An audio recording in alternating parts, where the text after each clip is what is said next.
Plex has been hacked, robots fighting each other, robots killing people, Google might be racist, and now we are 3D printing houses.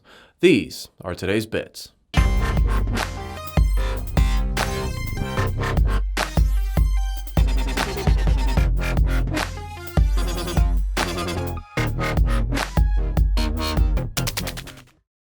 On July 3rd, news came out that the Plex forms had been hacked. The good news is that as far as we know, only the forms themselves were hacked and no one's payment methods or credit card numbers were stolen in the process.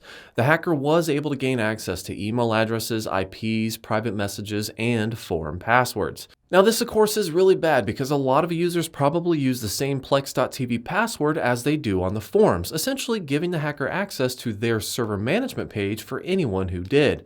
Plex did send notifications to everyone telling them to reset their passwords, but a lot of people also use one specific passwords for a range of other websites.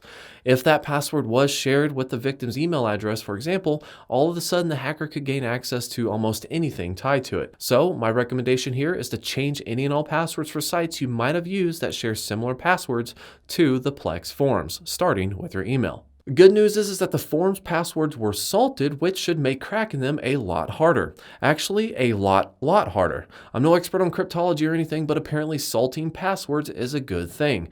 The hacker did leave a nice little note that I will link in the description that basically demands a payment of 9.5 bitcoins in exchange for not releasing everyone's data. It's roughly around $2,500. Now, a company paying ransom to hackers is pretty rare for a couple simple reasons. One, there's no guarantee that the hacker just won't release the data anyways because they think it's funny.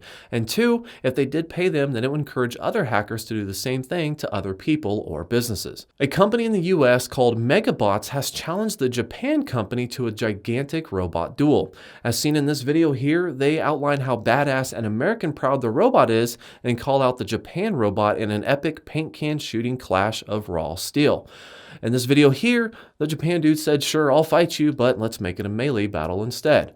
He goes on to say that simply making something big and adding big guns to it is too American and too boring. I for one love the idea of melee battle just because shooting paint cans at each other kind of seems a little bit dull. However, looking at the Japan robot, I have to say, we might be a little screwed. I can't say for sure, but it looks to me like the Japbot is not only made better for swinging than it is for shooting, but it's also better funded. Not that it can do both swinging and shooting, I'm just saying. So, in 1 year from today, look for an epic, awesome battle between two badass robots. Since we're on the subject of robots, in a Germany VW plant, a robot actually grabbed a man and pressed him against a metal plate, crushing his chest. After being resuscitated, he was transported to the hospital and later died from his wounds. The robot was being set up by the 22-year-old man, and it looks as if it was only carrying out a predefined set of actions that would normally be used to move around auto parts. Google has recently publicly apologized for their auto-tagging feature built into their new app. In one user's account, they uploaded a set of pictures that was automatically sorted and tagged as gorillas. Google said that they are hard at work to correct this issue and insisted that this has happened in the past with white people being identified as dogs.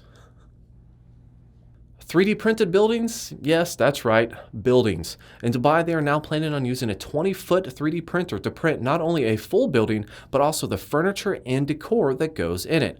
Coming in at 2,000 square feet, this new building will be used as a showpiece to the Museum of the Future. Not before it's used as temporary headquarters, though, for the staff. Could 3D printed housing be the next thing for humans? My sources say yes. A few honorable mentions today include Samsung's new SSD that will offer 2 terabytes of data storage at a cost of maybe around $800 to $1,000. Linksys is releasing a set of Wi-Fi signal boosting antennas that could gain up to 7 dBi worth of increased performance. And Microsoft is showing off their new price list and feature guide for Windows 10. So I ask you, is WinX Pro enough, or do you think you'll have to move up to Enterprise to get additional features without being in an enterprise environment? Let me know in the comments.